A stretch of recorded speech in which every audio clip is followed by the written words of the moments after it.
Flat Earth Clues, Part 8, The Creative Force.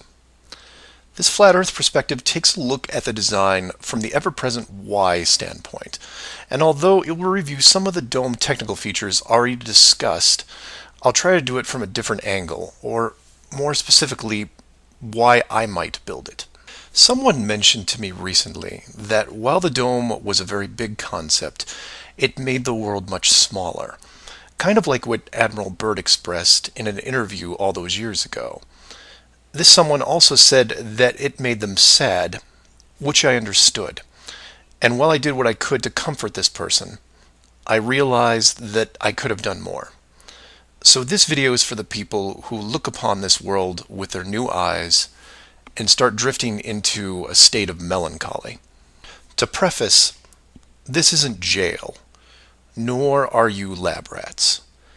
And before I'm done, I hope to show you a version of why. To start, let's look at an old story, one that you may have heard, involving another enclosed world, kind of like yours. I say kind of like yours because the finished design that you are sitting in right now took several revisions in just about every aspect, much like any project. You come up with ideas, you see what works and what doesn't, and you improve the process until you come up with something that, while not everyone agrees upon, satisfies the best of all criteria. One of the first dome layouts involved a race of people who were supremely driven by ambition. They didn't have a word for lazy or fear. They absorbed knowledge very quickly, incorporating physics, advanced electronics, engineering, and drove their technology with energy from the enclosed world itself. And when their technology had reached the point where the dome structure was discovered in its entirety, there was no reaction of wonder and awe. They just looked up and squinted at the sky. Eventually, those squints turned into glares. Oh, they had religion, to be sure, and it was tied to their daily lives, but to them, this wasn't religion. It was a challenge. Almost like they weren't that impressed. Hard to fathom, right? Seeing that your world had borders, but instead of being afraid, shaking your fist at the sky with arrogance. But that's what they did. So much confidence and might that when they found out where they really were, a new priority was created. At first, they dedicated broadcast channels to calling the dome builders out, demanding answers, and ran them day and night. At the end of each cycle, the words kept repeating, "We know."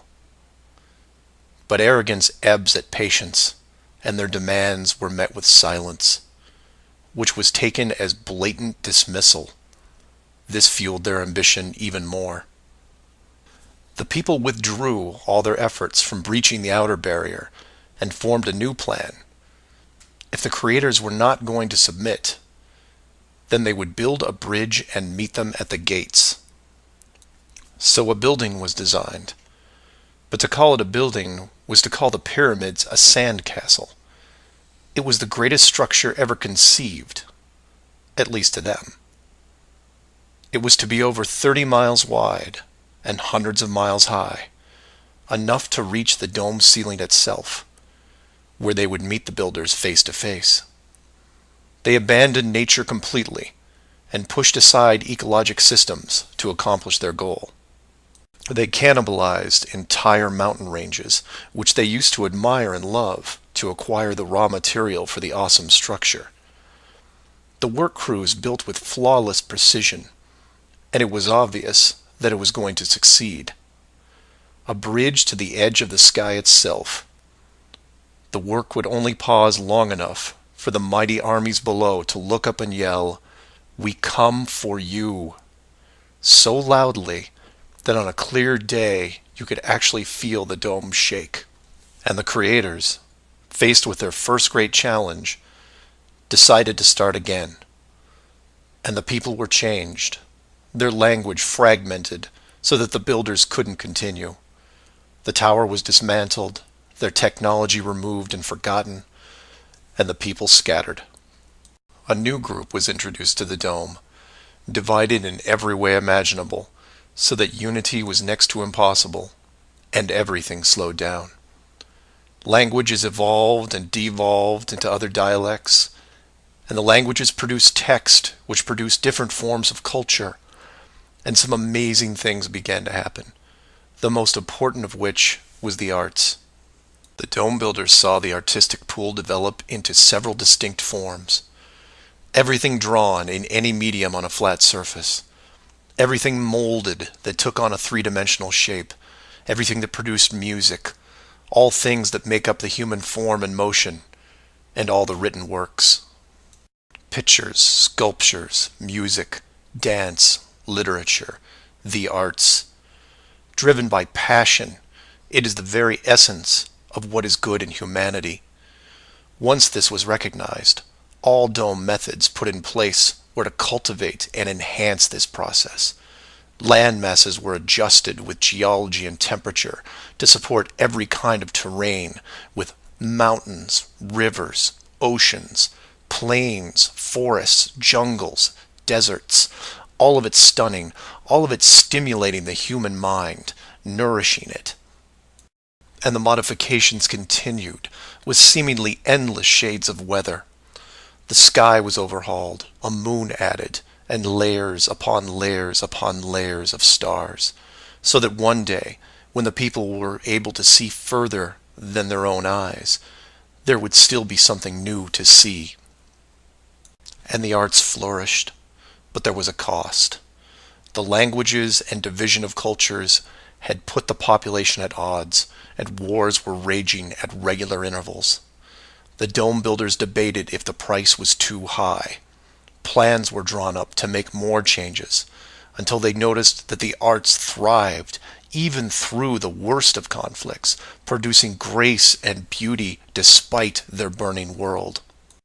It was wonderful and terrible at the same time, and the debate outside the barrier continued to intensify until a majority spoke out and said, "This world is a creative force, and we must see what it leads to. The barrier must be hidden at all costs." So the globe model was put into the population, and both science and religion adapted to it. The arts grabbed onto it like a new drug, the creative minds of the world exploding with new concepts. Their universe was now infinite, and the rules changed. Science then led to science fiction, which opened up everything else. Books, pictures, sculptures, dance, and music, all reaching deep into space, decade after decade of wonderful possibilities, rising above the ashes that were at their feet. And it's not just the artists, it's everyone. You affect others, who affect others, who inspire others, who build it, paint it, sculpt it, sing it, who then put it up on a pedestal and hold it under the light and say, "This is a piece of who we are."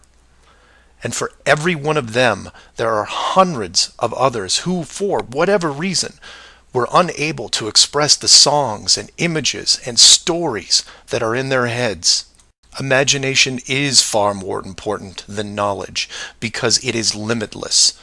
It is your shield, your sword against the cruelty of destructive forces. There are those right now who live in chaos, whose life is surrounded by a swirling nightmare from which they think they'll never escape. These are the true warriors of the world, and they are far braver than me. I am humbled by those who suffer the most. Know that mountains were built for you. Oceans were built for you. All of this was built for you, your struggles, and your trials by fire. It may be today, it may be tomorrow, but one day the curtain will close and this stage will be struck. And when the dust settles, no matter where you are right now, you'll see the big picture and have new eyes, and you will be shown what wonder really is. And as you leave this most magnificent of theaters, heading towards the next, my hope is that you'll pause, look back at the stage and say, I was actually in it, you know, right there in the thick of things. And it was a sight to see, because it really is a hell of a ride. Imagine what the next one will be like.